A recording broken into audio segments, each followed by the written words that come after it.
दोस्तों, स्वागत है आपका हमारे YouTube channel Swati Singh lectures में। फ्रेंड्स, हम कर रहे हैं पोएट्री का चैप्टर 2 जो कि है an elementary school classroom in slum. दोस्तों, हम इसका एनसीईआरटी के जो भी क्वेश्चन है एनसीईआरटी जिनको हम कंप्लीट कर चुके हैं। अगर आपने वीडियो नहीं देखी तो सबसे पहले जाकर प्ले लिस्ट में आप वीडियो चेक कर सकते हैं। आज हम इसका ये क्वेश्चन करेंगे, यानी कि आपको स्टेंजर्स दिए रहेंगे और आपको क्या करना है, उसके रेफरेंसेस लिखना है, कॉन्टेक्स्ट लिखना है और उसे एक्सप्लेन करना है। फ्रेंड्स, एक बात मैं आपको पहले ही क्लियर कर देती हूँ कि ये जो क्वेश्चन है आपके एग्जाम में आने के चांसेस के बहुत ही कम है। एग्जाम में बहुत ही कम चांस है कि ये आएंगे, लेकिन फिर भी आप इसे अच्छे से तैयार कर लीजिएगा, क्योंकि वो जानता नहीं कि एग्जाम में क्या पता एग्जाम का पैटर्न चेंज हो जाए और ये आ जाए, तब आप बुरी तरह से फंस जाएंगे, क्योंकि आपने तैयारी अच्छे से की नहीं है। इसलिए ज़रूरी है कि आप हर चीज़ को बारीकी से बिल्कुल तैयार कर लें, क्योंकि एक बहुत पुरानी कहावत कही जाती है, जब किस्मत मेहरबान तो गधा पहलवान। तो क्या पता आपकी किस्मत बहुत ज़्यादा मेहरबान हो जाए और एक क्वेश्चन आ जाए और आपने किए नहीं है तो आप फंस जाएंगे। इसलिए ज़रूरी है कि आप हर चीज़ को अच्छे से तैयार कर लें। चलिए फ्रेंड्स, इसमें हम अपना फर्स्ट देखते हैं।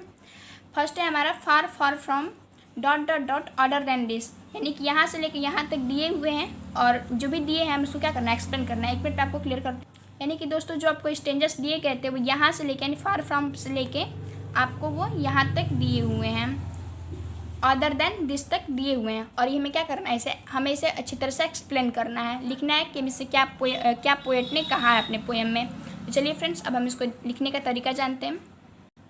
तो फ्रेंड्स, ये रहा इसका रेफरेंसेस। पहले हमें रेफरेंसेस लिखने के लिए कह रहे हैं। तो रेफरेंसेस आप समझ लीजिए क्या होता है। रेफरेंसेस में जो भी जैसे हिंट दिया है उस जो भी जिस पोएम का ये हिंट है उसको हम क्या करते हैं, उस पोएम का नाम लिख देते हैं और जिस कवि ने लिखा है उसका हम नाम लिखते हैं। तो हम क्या लिखेंगे इसमें, This stanza has been taken from the poem An Elementary School Classroom in a Slum composed by Stephen Spender। यानी कि ये जो स्टेंजा है किस पोएम से लिया गया है, ये लिया गया elementary school classroom in slum से, और इसे किसने लिखा है, स्टेफन स्पेंडर ने। तो आपको रेफरेंसेस में सिर्फ ये लिखना होता है, यानी कि पोएम का नाम और फिर कवि का नाम। तो अब चलते हैं अपने कॉन्टेक्स्ट देखते हैं। कॉन्टेक्स्ट में हम क्या लिखेंगे। तो फ्रेंड्स, ये रहा इसका कॉन्टेक्स्ट। कॉन्टेक्स्ट में आप क्या करते हैं कि जो भी कहानी या फिर कविता के जो भी आपके पात्र रहते हैं उनके बारे में लिखते हैं, यानी कि जिसके बारे में कवि ने बताया होता है उनका नाम हम लिखते हैं। तो आप इसमें कॉन्टेक्स्ट में क्या लिखेंगे, in this stanza the poet Stephen Spender narrated the condition of the slum man and women. He also tell about the tall girls, paper swimming boy and unnoted sweet and young boys.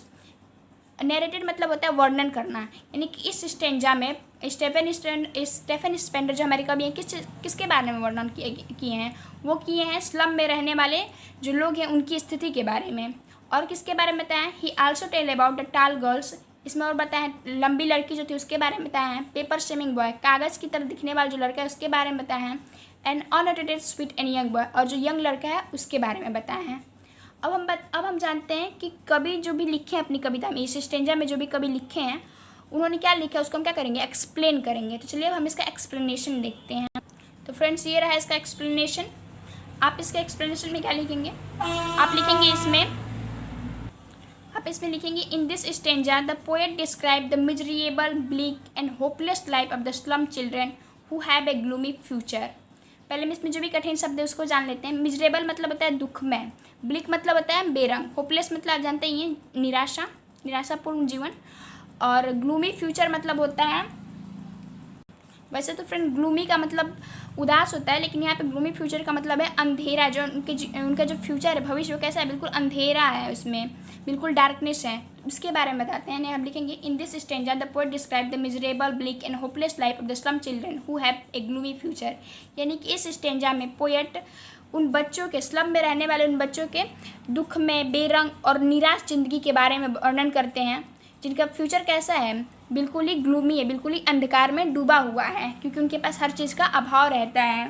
कैसे, वो कहाँ रहते हैं, बिल्कुल वो slum में रहते हैं, गंदी बस्तियों में रहते हैं, जहाँ पे खाने पीने हर चीज़ की कमी रहती है, हर सुविधा की कमी रहती है। इसलिए उनका फ्यूचर कैसा है, बिल्कुल ही अंधकार में डूबा हुआ है। आगे आप लिखेंगे the face of the children are pale, the hair thrown round the face and they are look like a rootless weed. वो जो बच्चे हैं उनके चेहरा कैसा दिखाई देता है, बिल्कुल पीला दिखाई देता है। उनके जो बाल हैं उनके सिर पे ऐसे फैले हुए दिखाई देते हैं, बिखरे हुए दिखाई देते हैं, और वो कैसे दिखाई देते हैं, वो एक रूटलेस वीड के समान दिखाई देते हैं, यानी कि जड़ से उखड़ी हुई घास के समान दिखाई देते हैं, तिनके के समान बिल्कुल वो दिखाई देते हैं। A tall girl is bending her head due to illness and weakness.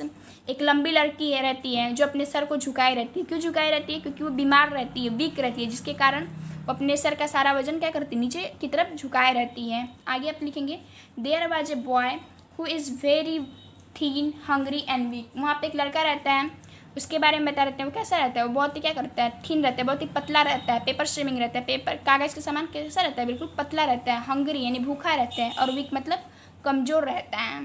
He has an inherited disability, और उसे वो अनुवांशिक रूप से दुर्बल रहता है, यानी कि उसके माँ बाप भी कैसे रहते हैं? अनुवांशिक रूप से दुर्बल रहते हैं। उसके माँ बाप में भी तमाम तरह की बीमारियाँ रहती हैं, अपंगता रहती है, जिस कारण वो अपंगता उनके बच्चों में भी रहती है। वो बच्चा कैसा रहता है? Inherited disability. इनहेरिटेड मतलब होता है अनुवांशिक, डिसेबिलिटी मतलब होता है निर्बलता, यानी कि वो बच्चे अनुवांशिक रूप से दुर्बल होते हैं, निर्बल होते हैं, कमज़ोर होते हैं। आगे आप लिखेंगे at the back of the desk class A sweet and young boys was sitting, यानी कि पीछे वाले बेंच पर एक बहुत ही छोटा सा स्वीट सा यंग बॉय बैठा रहता है। The boy is dreaming about squirrel game in the tree room, और वो वैसे तो अपने क्लास में बैठा रहता है, बिल्कुल पीछे वाले बेंच पे। क्लास में बैठकर वो अलग ही तरह के सपने देखता है, गिलहरियों के खेल के सपने देखता है, अलग तरह के रूम के सपने देखता है, यानी कि क्या रहता है? अपने चैप्टर से क्या हो जाता है? डिस्ट्रैक्ट हो जाता है। तो आप इसी चीज़ को लिख देंगे, he is distracted from the lesson. वो अपने चैप्टर से क्या हो जाता है? अपने लेसन से डिस्ट्रैक्ट हो जाता है, यानी कि उसका ध्यान पढ़ाई पे ना रह के इन सब चीज़ों पे रहता है, इसलिए अपने चैप्टर से क्या रहता है? डिस्ट्रैक्ट हो गया रहता है। तो फ्रेंड्स ये रहा पहले का। बाकी के जो हैं BCDA आप इसी को भी इसी तरह लिख लेंगे। रेफरेंसेस में तो हर बार वही लिखना है, यानी पोएट का नाम और पोएम का नाम, और जो भी कॉन्टेक्स्ट है यानी कि जिसके बारे में कभी बता रहे थे उनके बारे में लिख देना और उसे एक्सप्लेन कर देना है। तो आई होप फ्रेंड्स ये सब आप कर लेंगे। अगर आपको कोई भी दिक्कत हो तो आप हमें कमेंट कर सकते हैं। मैंने आपको पहले बताया इसके आने के चांसेस बहुत ही कम रहते हैं, लेकिन फिर भी आप इसे अच्छे से तैयार कर लीजिएगा।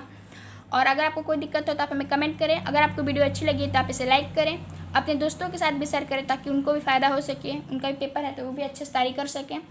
और हमारे चैनल को सब्सक्राइब करना ना भूलें। Thanks for watching this video.